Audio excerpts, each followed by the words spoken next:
A long-running legal battle over the East African crude oil pipeline yesterday ended in disappointment for thousands of families living along the project route after the Appellate Division of the East African Court of Justice upheld the dismissal of a case filed by 4 regional civil society organizations. Civil society organizations on the ground that it was filed past the 2-month deadline. The appeal brought by FIEGO and SAFROD from Uganda, Natural Justice from Kenya, and the Center for Strategic Litigation in Tanzania was thrown out on grounds that it fell outside the 60-day filing window required under the East African Community Law. The council appellates filing the recall of appeal incomplete.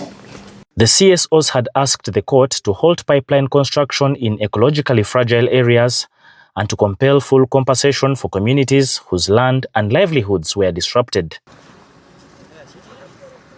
But for communities along the pipeline corridor, Wednesday's decision has struck a far more personal blow. To many of them, this was not simply a legal appeal, it was a lifeline. So I don't see anything which we have gained so far, but besides suffering, actually. Our people are really suffering. When these people were valuing, especially because our area is an agricultural area, deeply agricultural, because with the bananas, coffee, mangoes, and other very many fruits. That's where people have their incomes.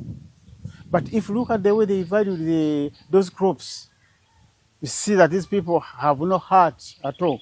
Families who have watched their gardens cleared, wetlands drained, and homesteads relocated say the ruling has left them feeling abandoned by the very institutions meant to safeguard them. People were made to sign agreements, things which they didn't understand at all. Because at first, they told us that before signing an agreement, we would first bring you the agreements, give them to you, stay with them for not less than 2 weeks, consult any specialists you know, and decide whether you signed the agreement or not. Something which they never did. What they did, they could collect people on the village, give them agreements, the agreement, they are the ones who draft the agreements, and they are the same people who are interpreting the agreement to the people.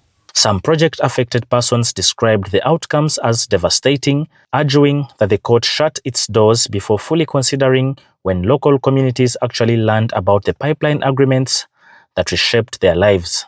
Nze nganze tebansasulanga ewange obayitawo naye tebansasulanga sente. Okwali badde okunzika kwabwe ng'okugamba nti ne batunuza mu nsonga zange naye tebakola ki? Tebaazirabawo. Diana Nabiruma, the communications manager at FIEGO, says the ruling leaves over 300 million East Africans at the mercy of powerful corporations, calling the decision a travesty that ignores the lived realities of those bearing the pipeline's weight. It's an unfortunate decision because it means that a case that was seeking to protect the rights of over 300 million East Africans, including the project-affected people, that a case that was seeking to advance climate action, and a case that was seeking to ensure that the biodiversity on which people in East Africa depend wasn't heard on its merits. They value the coffee tree at 80,000. Yet the average income from a coffee tree is over 100,000 shillings per year. Minimum, that's the minimum. And the lifespan of that coffee tree is over 80 years. It can last over 80 years. Now, if it's over 80 years, how much money do people lose? While the Appellate Division represents the final stage of litigation within the East African Court of Justice system, the CSOs say their struggle is far from over. FIEGO and its regional partners have pledged to return to communities along the proposed route to consult on the next course of action.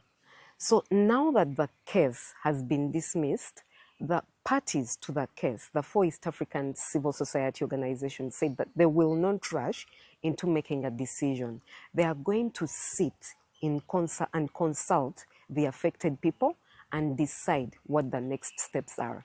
There are various other avenues through which justice can be acquired, and the litigants or the 4 East African civil society organizations, are still interested in pursuing justice, and they'll communicate their next steps. For families whose future remains entangled within the pipeline's advance, the legal chapter may have closed, but the human story it carries continues to unfold in uncertainty, loss, and a lingering search for justice. David Ijo, NTV.